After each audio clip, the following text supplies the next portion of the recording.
할렐루야, 남부청년부 여러분, 한 주간도 잘 지내셨습니까? 저도 잘 지냈습니다. 오늘도 영상을 보며 함께 예배하는 모두에게 하나님께서 큰 은혜와 또 평강과 소망으로 인도해 주시기를 간절히 바랍니다. 우리 잠시 기도하고 하나님의 말씀 보겠습니다. 살아계신 하나님 아버지, 하나님의 평강과 또 기쁨이 우리의 삶을 다스리시고 인도하여 주시옵기를 원합니다. 어렵고 힘든 시간들이지만 이 가운데 모든 지각에 뛰어난 하나님의 은혜가 우리의 마음과 생각을 지키시고 다스려 주시옵소서. 오늘도 함께 예배하는 모든 주의 백성들에게 하나님 아버지 세상이 알 수 없는 평강이 또 기쁨이 임하는 시간이 되게 하시고 무너진 삶이 회복되는 은혜가 있게 하여 주옵소서. 예수님의 이름으로 기도하옵나이다. 아멘.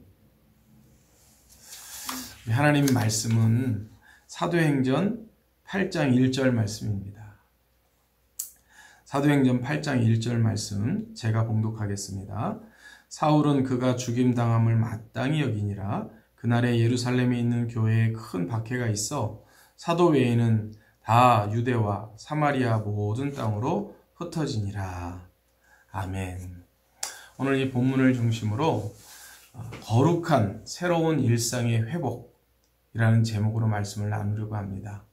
부제를 단다면 지난주에 이어서 코로나19 팬데믹 어떻게 보아야 하는가 두 번째 이렇게 부제를 달 수도 있겠습니다.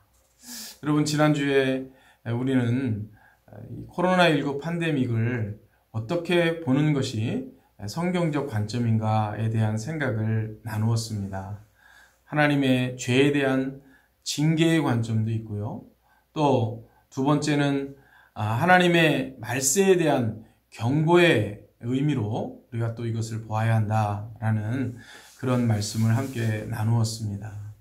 오늘은 그 세 번째 관점이라고도 할 수 있고요. 또 새로운 측면에서 볼 수 있는 관점이라고도 할 수 있겠는데요.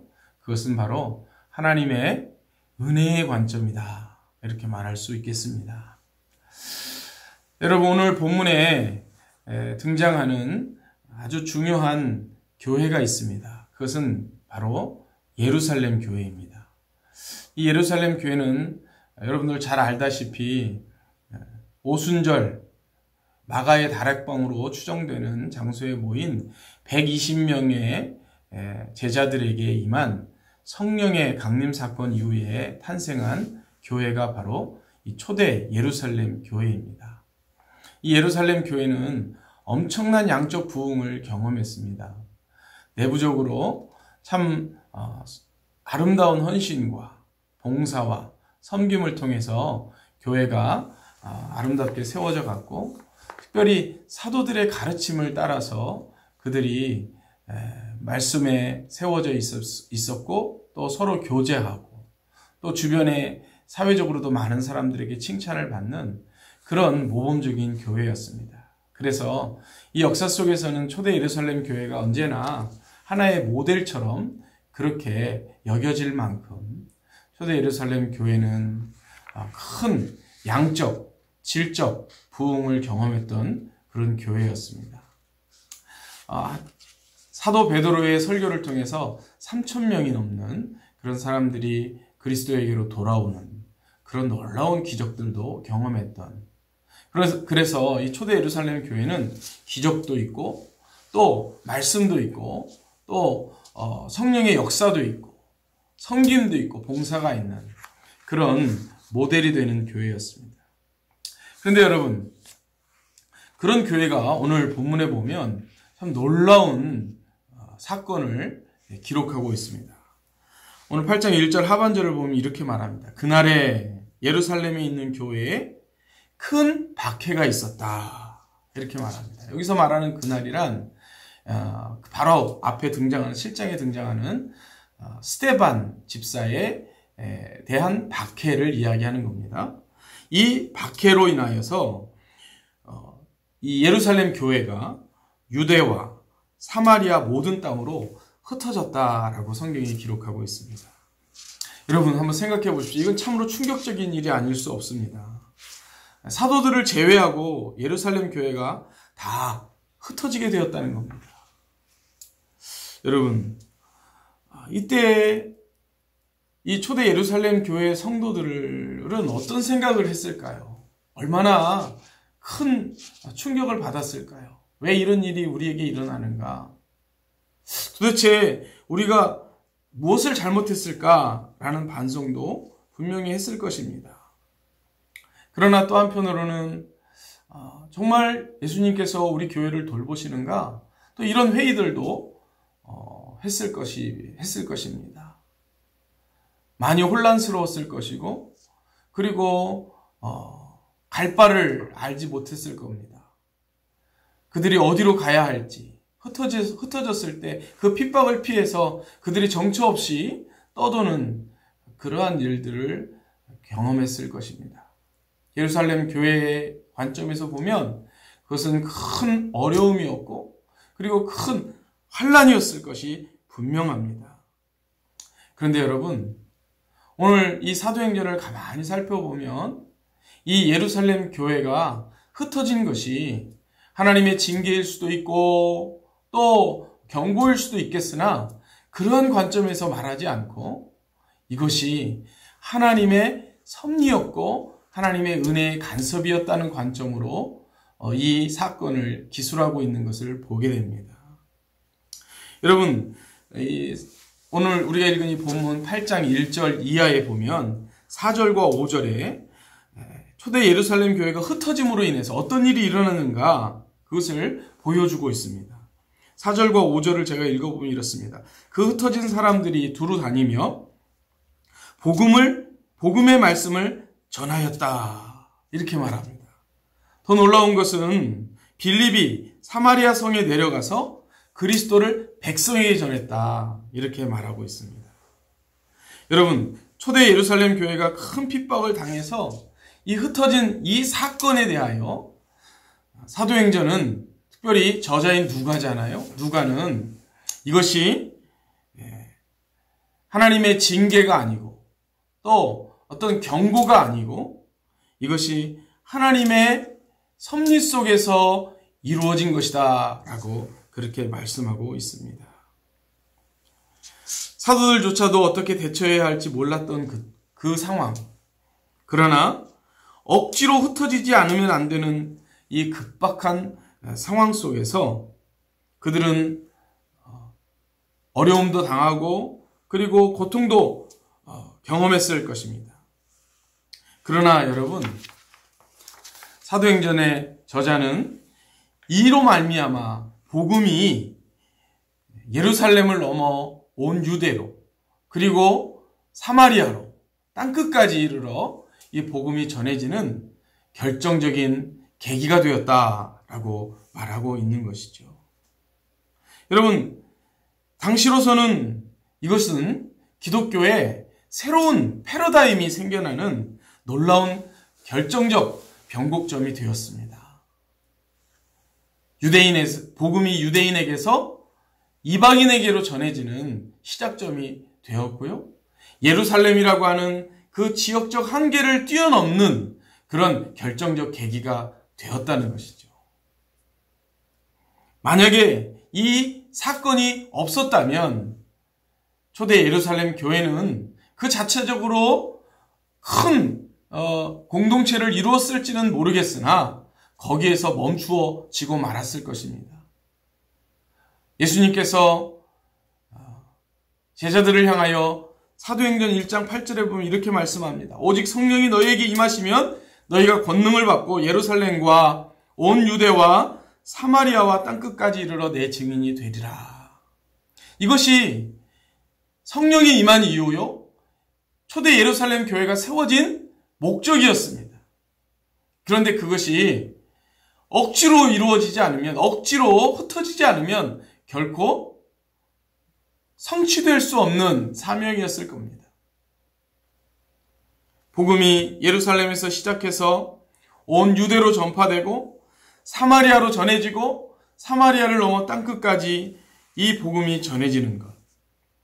여러분, 이것이 바로 초대 예루살렘 교회가 핍박을 받고 흩어진 이유라고 오늘 성경이 말씀하고 있는 겁니다. 그러므로 이 초대 예루살렘 교회를 흩어지게 하신 분이 누구실까요? 그것은 바로 하나님이시라는 겁니다. 하나님께서 이렇게 하셨다는 겁니다.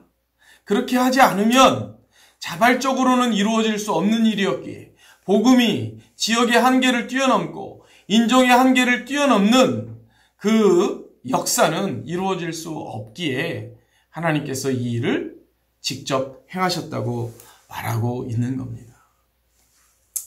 여러분, 그렇다면 우리가 초대 예루살렘 교회의 이 흩어짐, 그 교회에 임한 핍박, 어떤 관점에서 볼 수 있습니까?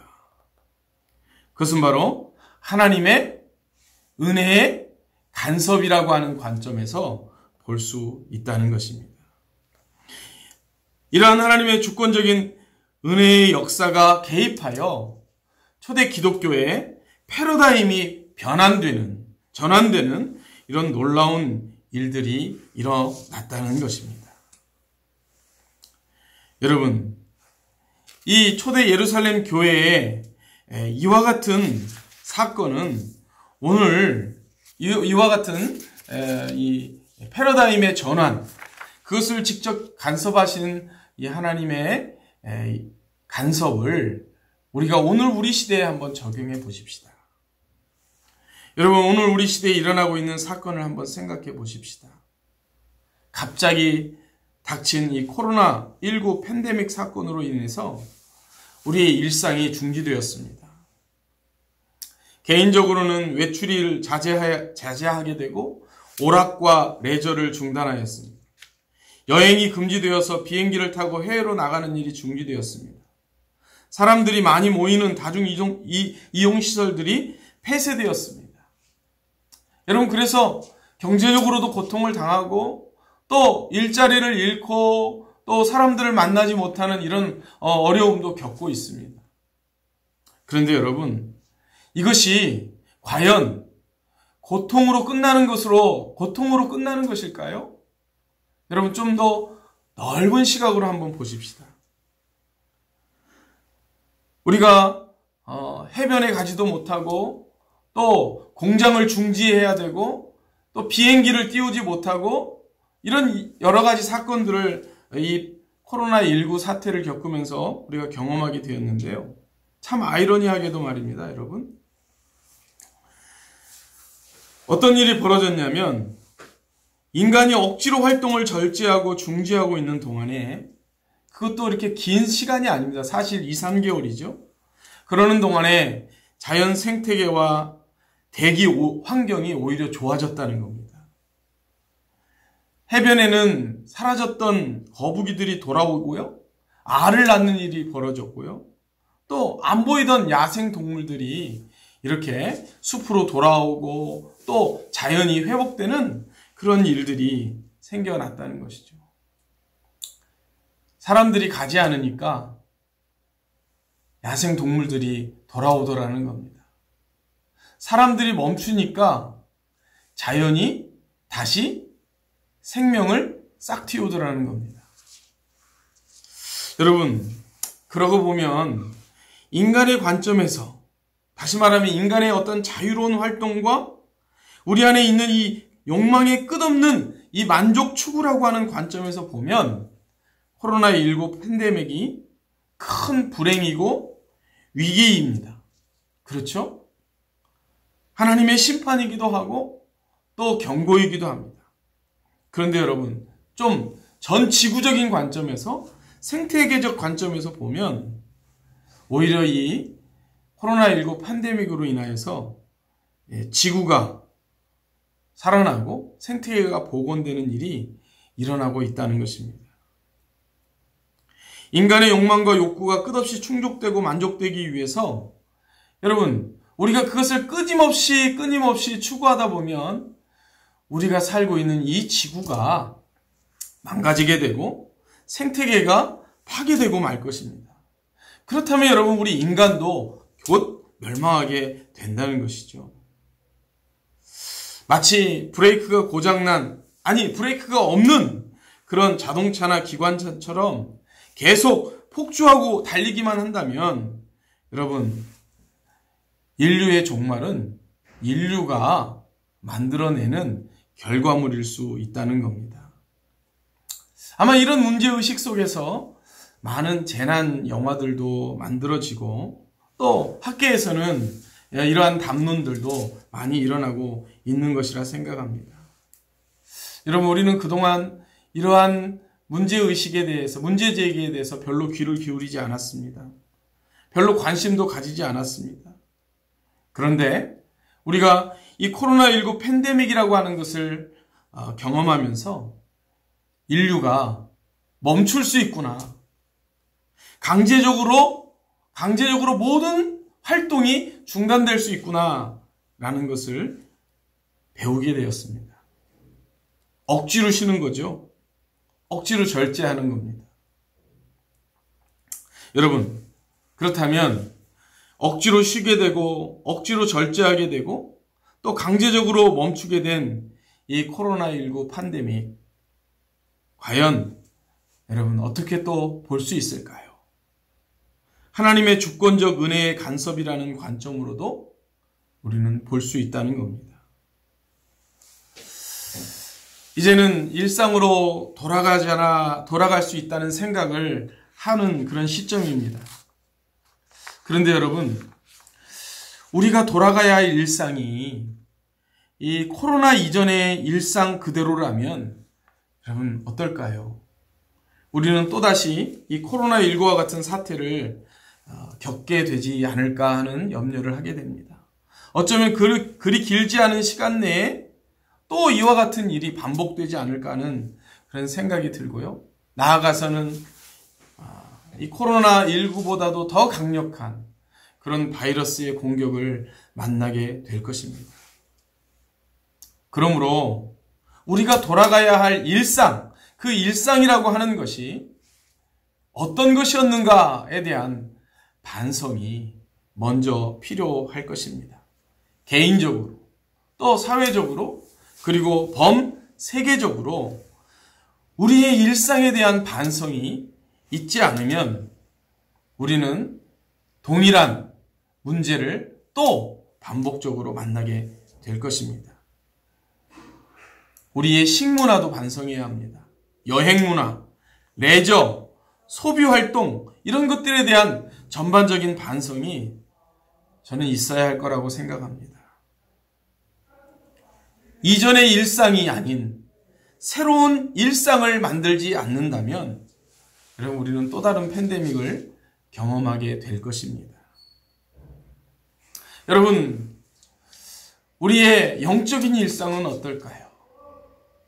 우리가 회복해야 할 여러분, 이 공동체의 일상은 어떤 모습이어야 할까요? 우리의 영적 일상, 우리 공동체의 일상, 우리 교회의 일상은 과연 우리가 계속해서 추구하고 이어가야 할 모습일까요? 우리의 마을 모임과 성도 간의 교제와 봉사와 섬김은 여러분 어떤 모습이었습니까? 우리가 꼭 반성해 보아야 하겠습니다. 저와 여러분이 하나님께서 억지로 중지하도록 하신 이 기간 동안 우리의 일상들이 본질을 잊어버리고 껍데기만 가지고 있었다면 여러분, 우리의 본질을 다시 회복하고 하나님과의 관계가 새로워지고 또 성경적 원리가 새로워지는 그런 영적인 패러다임 시프트가 일어나는 계기가 되어야 할 것입니다. 그렇다면 이 코로나19 사태로 인하여 우리가 잠시 멈춤을 하고 있는 이 시간들이 하나님의 큰 은혜가 될 것입니다. 여러분, 우리의 일상이 사람 중심이었고 또 종교적인 행사 중심이었고 인간적인 어떤 만족을 추구하는 것이었다면 우리는 그 일상으로 돌아가서는 안 될 것입니다. 우리가 만들어야 할 새로운 일상이 있습니다. 사람 중심에서 하나님 중심으로. 그리고 종교적 행위에서 삶의 예배로. 인간의 흥을 만족시키는 것이 아니라 하나님을 향한 거룩한 고백과 결단으로의 회복인 것입니다. 사랑하는 여러분, 우리가 돌아가야 할 일상을 하나님 앞에서 새롭게 꿈꾸고 만들어가고자 하는 결단과 결심이 이번 기회에 우리 가운데 새롭게 이루어지기를 바랍니다.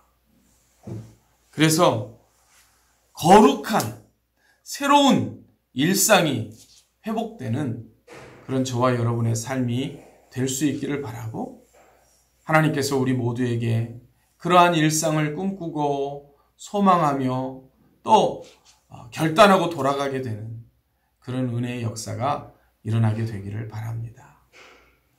이 한 주간도 하나님께서 우리를 이 사건을 통하여 인도하시는 거룩한 새로운 일상으로의 회복을 꿈꾸고 소망하면서 저와 여러분의 삶이 하나님의 말씀 속에서 새로워지는 은혜가 있어지기를 주님의 이름으로 축원합니다. 다시 만날 날을 소망합니다. 샬롬.